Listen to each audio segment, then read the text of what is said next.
up to 60. Yeah, that is a different thing, yeah. They are working on a spectator mode for Wolves Den in conjunction with an esports tournament that I guess is going on.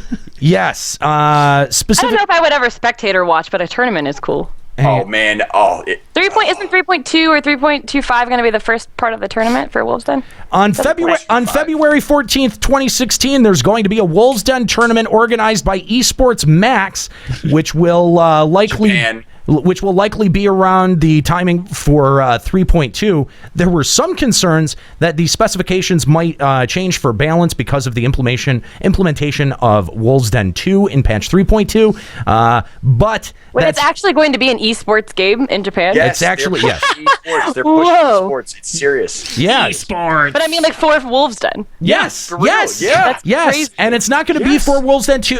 They're going to use the original Wolves Den so that we're not overwhelmed with trying to figure out new rotations and stuff like that. Joe, I have to imagine that you are chomping at the bit to enter that. I mean, are you going to try to enter? Are you going to try to participate? I cannot. It's Japan. It's Japan only? Yeah. Really? It's Japan. At least this time. It's the United States now. I didn't see where they said it was going to be Japan only. I believe from all the investigation I've done is Japan. Oh, that sucks. It's available in Japan. It's going to be in the Japan community only.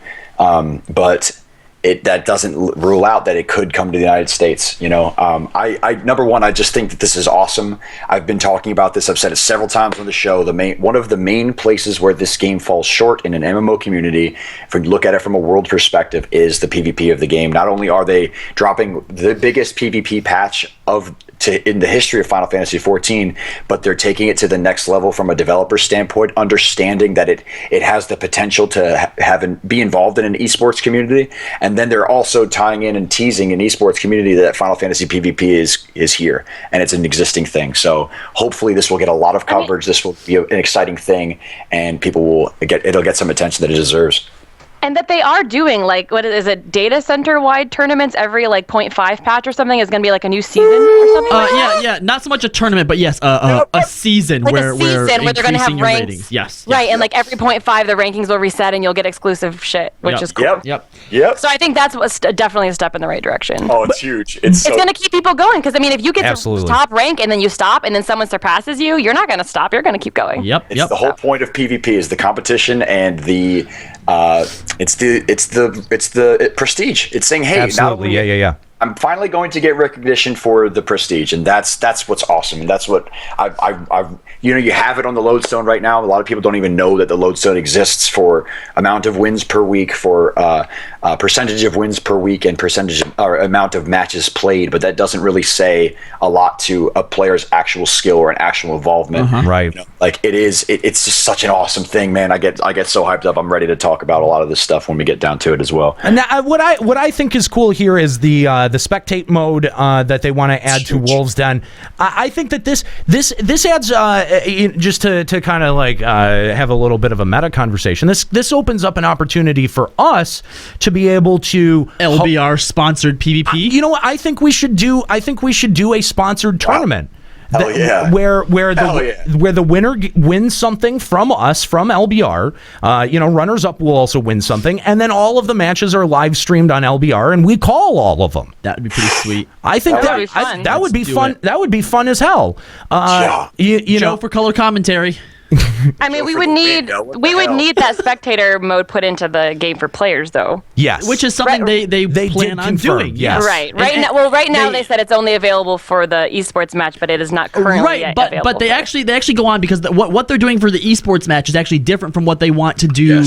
In game as well. Right. The esports stuff is like a very minimal. There's just gonna be like an overall sort of camera thing that has different angles. But when they actually put it into the game, they want you to be able to select different players to be able to watch from as well. The whole point is that because they're developing this for the tournament, they're going to be able to implement it into the game eventually for all players. Yep. Now, before we get into the big PvP part of this, the last bit from the interview was they were asking about catching up as an ex-FF14 player. And Yoshida says that the time it takes to get from 1 to 60 is about the time that it would take you to play a standalone single-player RPG.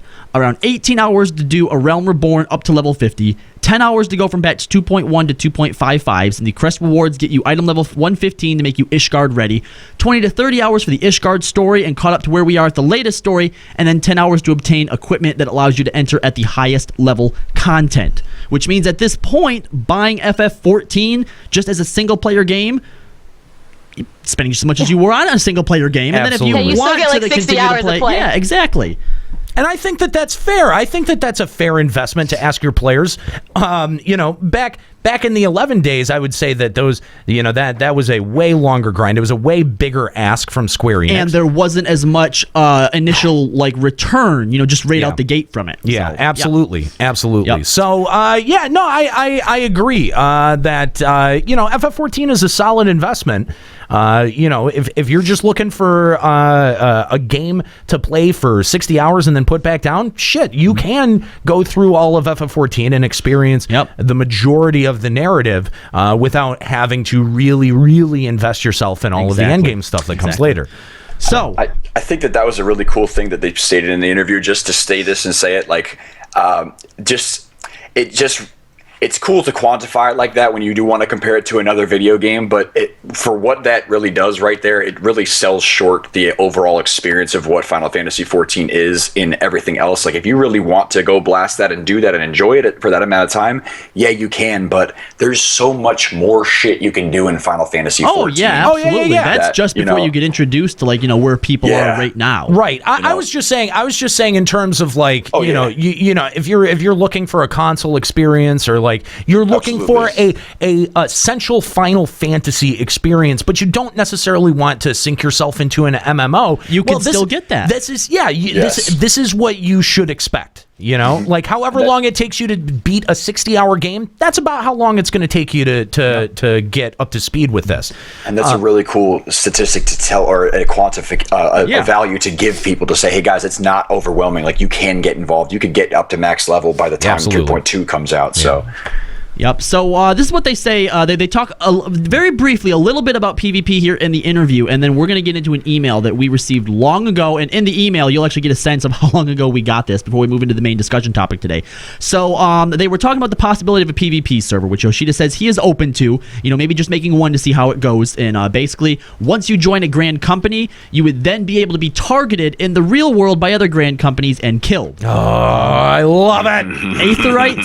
Aetherites would be considered safe zones, and which makes sense. It does, and if this became popular, additional servers could be made. And then for a while, they just kind of shot back and forth, different ideas and stuff, like how it could encourage more cooperative play with players. You need to protect newbies. You might have to join up parties for doing fates or doing hunting logs, just so that you didn't go out and get slaughtered all the time. And it was something really, really fun. They actually go back and forth a lot, and it's a great interview that you should go and read. But this brings us to the email that we got. Now, this email came from a player by the name of Vegan Pete on Adamantoise. And just like our emails nowadays, this one's still super long, so we're going to jet through it really quick, then we're going to jump into this. It says, "Hi, LBR. Thanks for producing a quality podcast that I look forward to listening to every week. I've been listening for probably about 8 months now and thought I'd finally add to the discussion and let you know how much I appreciate what all you do. I think it is quite obvious that we are in quite a lull right now." Yeah. "And like many of you on the show, the delay of 3.1... has me a bit concerned for the game going forward. However, I do think that Alex and Alex Savage would be enough if they had not neglected certain parts of the game. Most notably, I think that PvP grand companies, even though I know that they are four little words to you guys, crafting and gathering have all been subject of neglect. I am a firm believer that a strong PvP system would have helped this break-in content quite a bit. Wow. I've got ideas to fuse all three of these neglected areas together. Full disclosure, my favorite MMO of all time is the Dark Age of Camelot, which is still going on a subscription model, by the way. Many of my PvP ideas are similar to how Camelot implemented them. By the way, Dark Age of Camelot is probably one of the most solidly designed MMOs ever in terms of PvE. They really, really mastered PvE. So, all right. First of all, while most people are asking for the grand company requirement to be lifted, I'm all for keeping it. Honestly, I think free companies should all be restricted to one grand company as well, but I know that will never happen, and I'm trying to keep this semi-realistic. I know the states of Eorzea are not at war, but I can definitely see them having conflict when it comes to resources. I propose that there should be a large open world PvP zone based around these resources. There would be mines, sawmills, orchards, etc. that would be able to be captured and controlled. When your Grand Company controlled the majority of one type, gathering nodes would spawn for members of that Grand Company. Think of like a Korthus-sized zone. Yep, if it is a PvP zone, gatherers would be able to be killed. You would need Disciples of War and Magic to protect these gatherers. Gatherers will obviously feed into crafting, but what will they craft? I think crafters should be able to make the best PvP gear available with materials gathered in this area. There should be new craftable PvP gear that would be best in slot with melds. I would make left side gear meldable with normal, det, crit, strength, mod, etc. But all the right side gear would be meldable with resistances. I don't even know if the system takes into account resistances, so they may have to tweak that a bit. The PvP gear would not be able to be used outside of PvP. I know this is generally a PvE game, so I don't want to leave those people out. If your Grand Company owned the majority of the controllable mines, mills, etc. in the PvP zone, it would unlock a dungeon. The dungeon would be full of notorious monsters. Some might even have a low chance of dropping an item level 250 piece, maybe. The dungeon would be more like a zone, I guess, because I would not make it an instance. Once your Grand Company lost control of the PvP controllables, the dungeon would open up to whichever Grand Company took control, and they would be able to enter the dungeon and possibly wipe whoever was already in there. Many people will complain about balancing in PvP. I can understand this in a game like Camelot where each realm had its own unique classes, but in Eorzea each Grand Company has access to the same exact classes. There wouldn't be much balancing needed, no more than the occasional tweak that is made for PvE abilities. Not guilds, though. I mean, think about it. Like guilds for specific jobs are in specific zones. That would make it really difficult. Say if you started in Limsa as a archer, you'd have to make this something that was easily accessible then to everyone at a certain level, maybe. I think this system has great replay value and has something for everyone. I think if there was a vibrant PvP system, it would make any extended time between our traditional pat content enjoyable. I didn't mean for the email to be so long, so it probably won't be read on air, but hopefully it can lead to some good discussion. Really enjoy the show. Keep up the great work you're all doing over at LBR. Thanks, Vegan Pete on Adamantoid. Thank you, Vegan Pete, for that email. I think that there's a lot of really interesting stuff to unpack in here, and especially there with the suggestion of the PvP stuff in 3.2, something like this, as well as the idea of a PvP server. I think this would be a good precursor testing for an all-out PvP server as well. I feel like a PvP server would be very hard in a game like this. I mean, if you were on a healer, you would never be able to kill anyone. You'd just be a walking duck. The concept of it is fantastic, and if you can draw so much from this. Like the implementation of it would be difficult, and then you actually have to bring in people's personalities to the server. I think that it would be the concept of an entire PvP server where you could die outside of an Aetheryte zone is incredibly exciting. It's an absolutely entertaining idea. Now, where I go, okay, it's exciting. You could go out with a party. You could the camaraderie would be fantastic. That's a great element.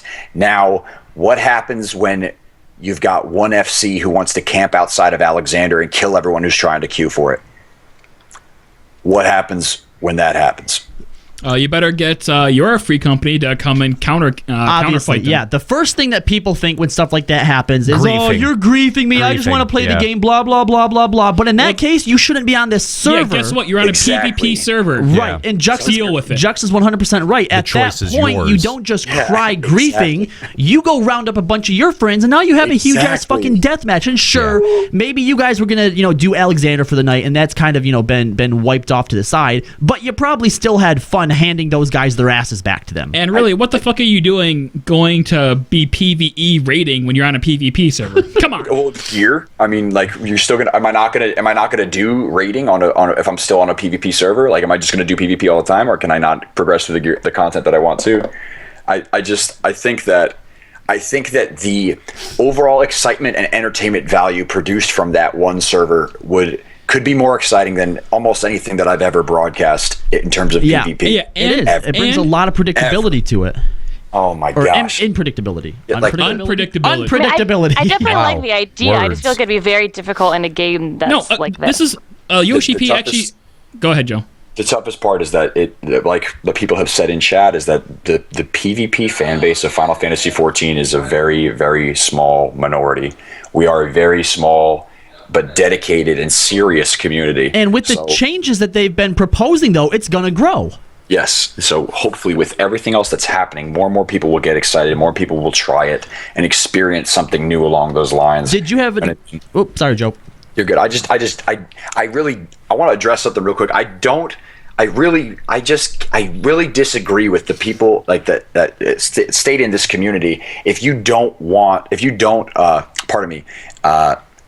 you PvP in Final Fantasy 14 or you like PvP, like you shouldn't play it in Final Fantasy 14. You're in the wrong game, basically. Yeah, I think that's such a terrible thing to say, like such a terrible statement to make in a game that you love, like, or in a game that you play. Like, would you say that to a player that plays WoW PvP or a player that plays ESO PvP? It's like such a specific thing. I've only seen that in Final Fantasy because 14. Final Fantasy has never had a strong PvP presence, but that's not to say that it can't have one. Correct. And I think the best way to implement it is just how Yoshi P said: have one server, just one server, and then everybody who wants to PvP will congregate to that one server, and that one server, its population is gonna fucking explode, and that's how PvP is gonna take off because everyone is gonna be talking about this one server. It's going to put that server on a global scale. Yes. Yep. Everyone's going to be looking at it. And that's going to be the biggest server because everybody's going to want to, lots of people are going to want to PvP. And everyone's going to shit post about it because, I'm trying to do my gathering and people are killing. Yo, drama out the fucking ass. Joe's raid is going to try to go there tonight, but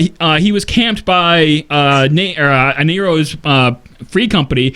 And so they smashed the Nero's free company into the ground because they don't PvP. Yeah. Yeah. But like, oh my God, like the crazy thing I think about it is like, yo, what if I'm broadcasting on that server at any time, the amount of attention that I'm going to get to die. Oh, dude, is so stupid. Joe the Notorious Monster. It would. And you know what? This type of upset in the game would also put FF14 on a global platform for all of the media sites. Everybody'd be talking about it when it's not even doing anything new. Exactly. And Yoshi P even said, like, we would have like a little warning box, like saying, hey, you're getting into world PvP. Whatever happens, it happens. So guys, deal with it. For them to not even try this would be dumb. Oh, if absolutely. If they just try this, then decide, it didn't work, take the server off, they would have still got so much publicity at that point. Yep. So many people would have came to try this to be on the first PvP world. It will be insane. Especially, I think if they put it out as saying it was kind of like a beta and they allowed people to go to it for free, so that way if they took it down, they wouldn't charge you to transfer back. That's an even better idea. No, you know what? I feel like I feel like everyone would have to start fresh. I think that's the way you'd have to do it. You wouldn't be able. Oh no. You don't think so? No. Well, it would be very fair if you wanted to do that. Right, but Joe. No way. But think of how much more organic it would be. Because first of all, if you have a bunch of people just creating jobs, and then you have 60 people going around just killing them, there's not much entertainment in that. I take that back. Yeah, I take that back. I think it would be much more entertaining to. It might be too crazy to have people. At least at first. At first, it will. It'll be totally insane. If they have the means to create 2 beta servers, one where you can transfer there for free and test it, one with one level server. 1.1. One this server. hinges on one server. Yes. No. I know. But I'm saying, I'm saying play it like a beta, and whichever one works better, then they make that the one server. No, I think you're putting too much work into it. No, One that's too server, much. For the first month, you can only make new characters because I think you're going to get a lot more compelling content out of seeing people level up and fight each other at the same time for the resources than you are just a bunch of 60s going around killing people. Yeah, if you have the ability to just pop your character over, you're going to have a bunch of people at 60s who are going around raping level 5 characters. If that's what you want to do, then you know what? You should have to poop sock that shit. You should have to be way more dedicated than anyone else and be the first one to 50 so that you can start killing plebs. I think it's just plebs. It's a fucking cop out to go, hey, just throw my character over here and that's it. We're done. I agree with you guys that if they made a new server and everyone who wanted to play on that PvP server had to make a new character, I'd say that's the best way to do it. And I'm pretty sure that's something that we haven't seen before. The kind of social experiment that would create, even when it comes to other games. The only time you're ever able to see that in another MMO is right from the birth of its life cycle. Right? Yeah. And to be able to witness all of this stuff at this point in the game, that would be so many connections are Hearthstone.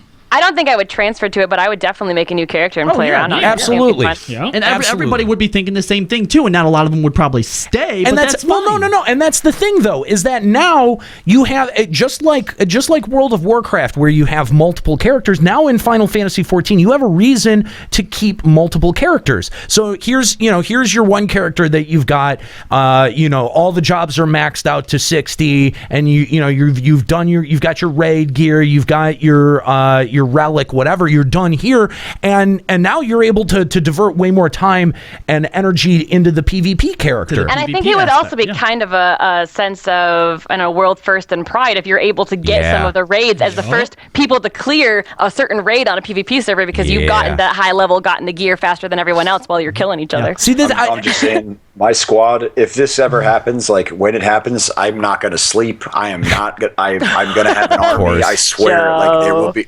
It will be legit. Joe, can you stand for that long? I've stood for 32 hours on stream for 30 hours, 31 hours for 3.0. Jesus. I remember that. Oh my I god. checked in on you at one point. In front of I his am ready. standing desk. I'm fucking ready, man. Dude, Like it's a I get podium. so excited. It's I get so It's a excited. There you go. we got a caller who also wants to talk PvP. All right. Dilo of Midgar Somer. Tree Dolo, what's up? Oh, yo, what's up, Tree? Hey, what's going on, man? What's good, bro? How you doing, man? Yo, I'm good. How are you guys doing? Very, very well. Tree, what do you want to talk about? All right, so on this pretend PvP server, I think what we need is the free companies to have more of a prominence than the grand companies. You know what I mean? Like, if I wanted to call another free company out and we could just run up and stomp them out, like, and there's like a barrier and everyone could watch us stomp another free company out. You know what I mean? Interesting. And it makes concern as well with this new matchmaking system for the new 8v8s and 4v4s is like the way we used to do it in Wolves Den we'd get 8 people together and then split them by 4 by rank, whatever, and then we'd brawl with each other. But now it's like so many people are going to be doing it, it might congest up the queues.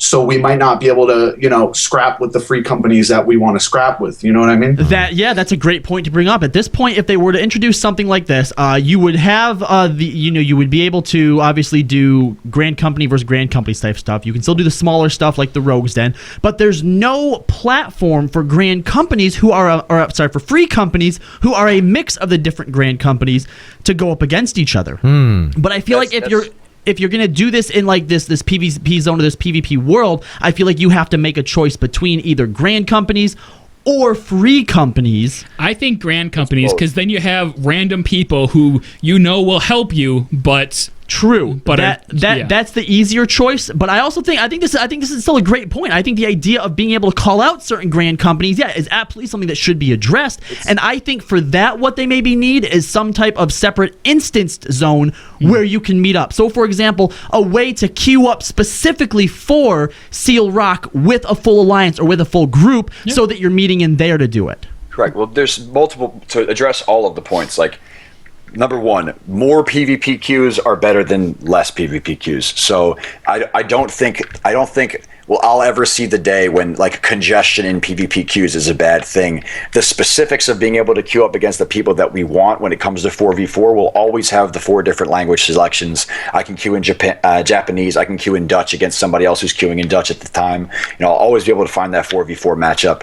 I will always be able to have a team of like if I'm going to be doing PvP in Seal Rock, if I'm going to be doing PvP on a specific PvP server, I'm never going to go outside of a 8-man group. I'm going to have an 8-man group with another 8-man group with another 8-man group, all combined up on TeamSpeak, all ready to go. If I'm getting that serious, why would I not be as serious as I am right now on that server? So all those things are going to come into play. And I think that brings up another good point where, if we're all making new characters anyway, then your grand company selection is going to be top of mind when you're making that character. So I think, if you're going to go, like Joe is going to, clearly roll a squad out if this happens, that you're all starting from the same grand company. And I think that it'll cut down on the desire for people from multiple grand companies to want to congeal into a free company.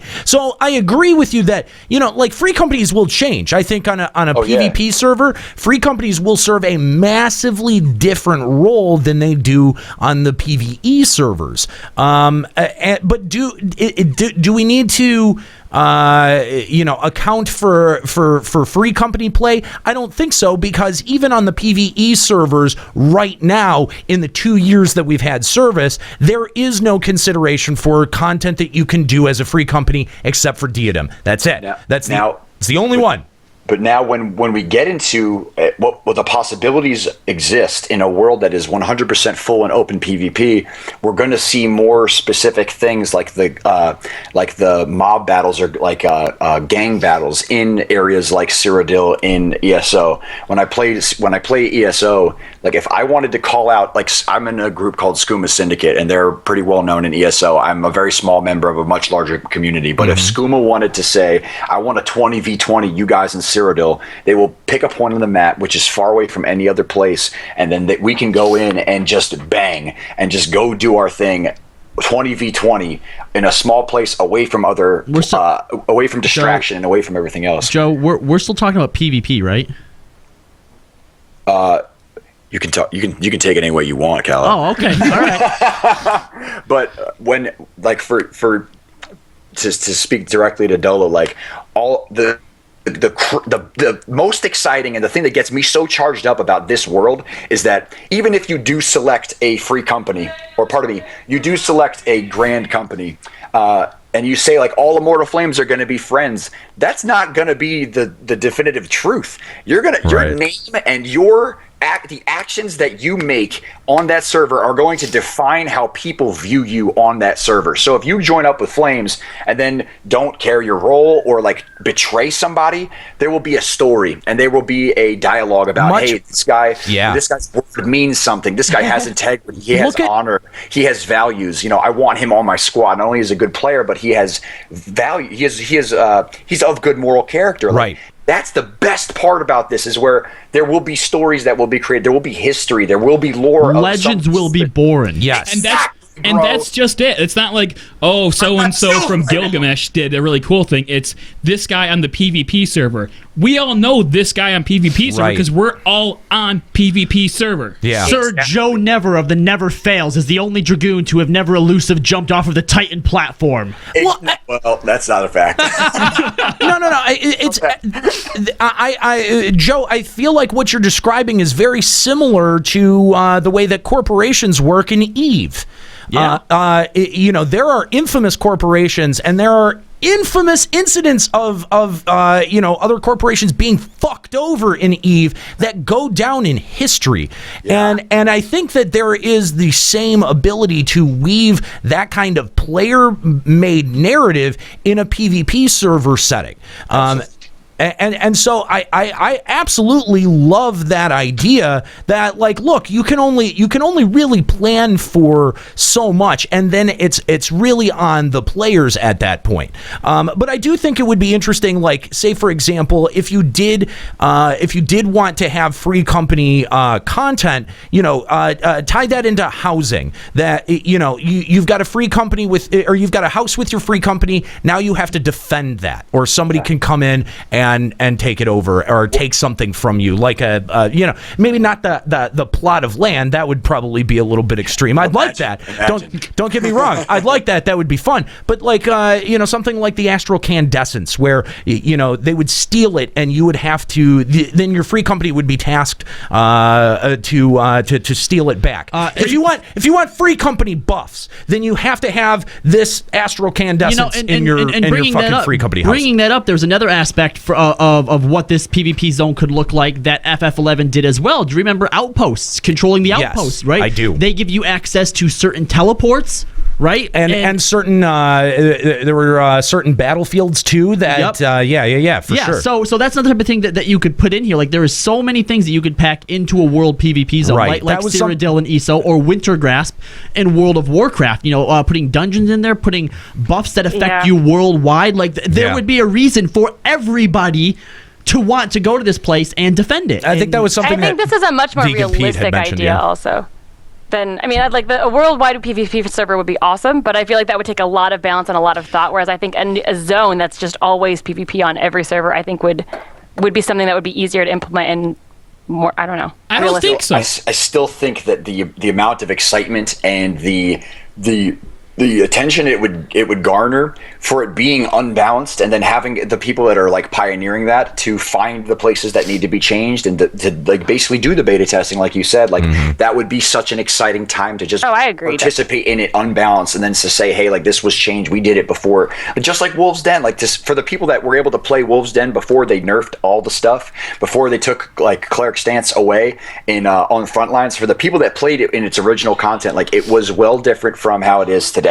And to be able to get involved in that on a world scale, my gosh. Yeah. Oh Personally, my gosh, I think that Final Fantasy XIV is poised to have like a PvP zone like no game has ever seen before. You know, when I think about how things went in Wintergraps, it was just an all-out battle, right? I mean, you had like different ways you could attack. It was a clusterfuck. Well, it wasn't even that. I mean, there was actually strategy to it. You could get into vehicles to take down walls and stuff, but the main point was just in X amount of time, get to this spot and you control it now, right? Now, the idea that you know, the way that this all-out battle could be determined was through several things, right? Like, all right, you're collecting resources to get points, you get kills to get points, but the idea is that gatherers and crafters could also factor into this. Like, let's say every time a certain item was crafted, you got like a major influx of points, right? So you would actually have some people that would want to stick to the back, take items from other people that were gathered during this battle and craft stuff to turn them in. Now part of the meta, now part of the strategy becomes, do we just want to go for the kills, taking this part of the thing, or do we want to try and infiltrate in there and take out their gatherers? Good because question, if you're fucking up their gatherers,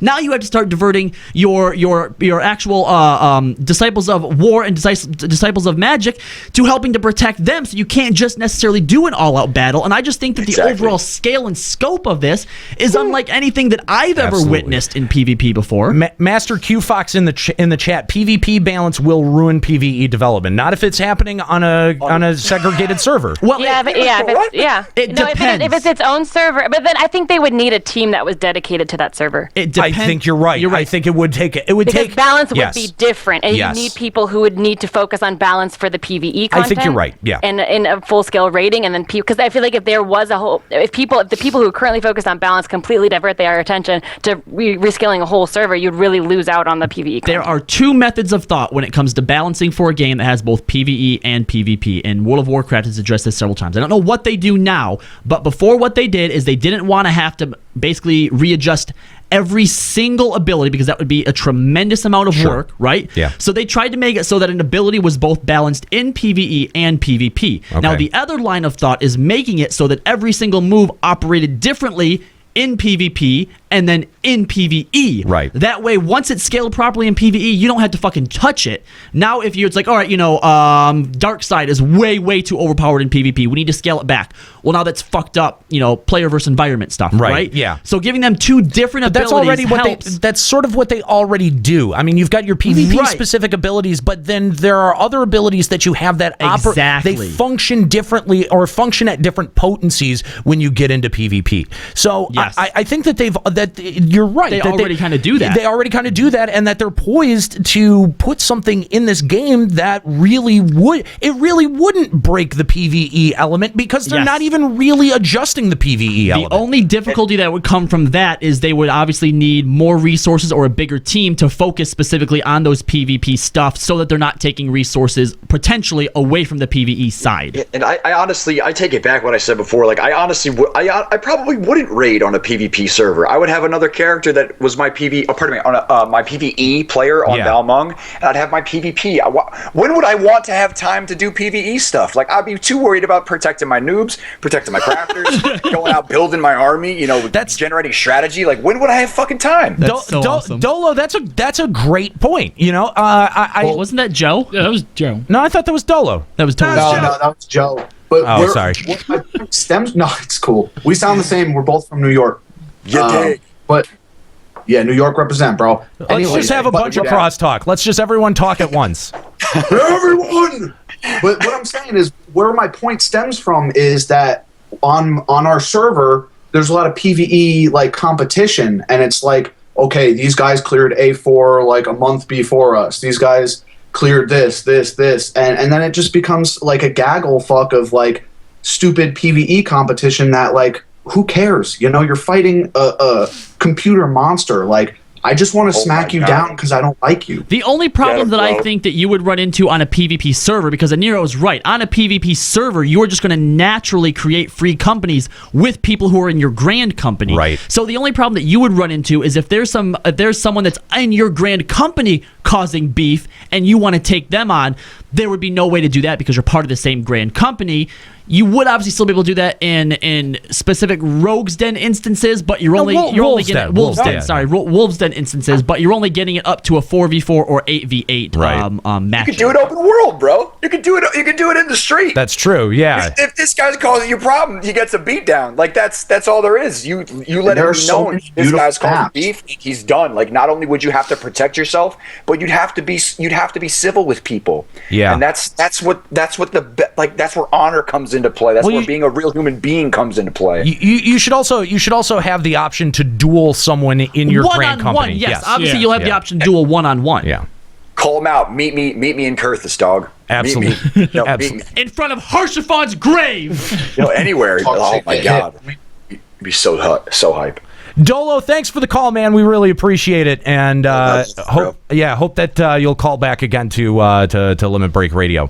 I think overall the idea of a PvP server. I mean, I think the conversation has shifted. I know that the original email had suggested a PvP zone, but honestly, he touched on a lot of the points that would be considered in the PvP zone anyway. That I think a lot of people PvP server, the server in the zone that a lot of people are already familiar with because of other games. Sure. So. Yeah, absolutely. Right, but I don't think there would be as much balance required if there was a PvP zone, simply because you would probably have some kind of objective going into PvP zone, like you're going to do a quest or you're going to gather something, and you would probably be there with a party. When people usually talk about balance in the form of PvP, it's because there's a PvE ability that makes one job in particular incredibly overpowered in PvP to where nothing can possibly beat it.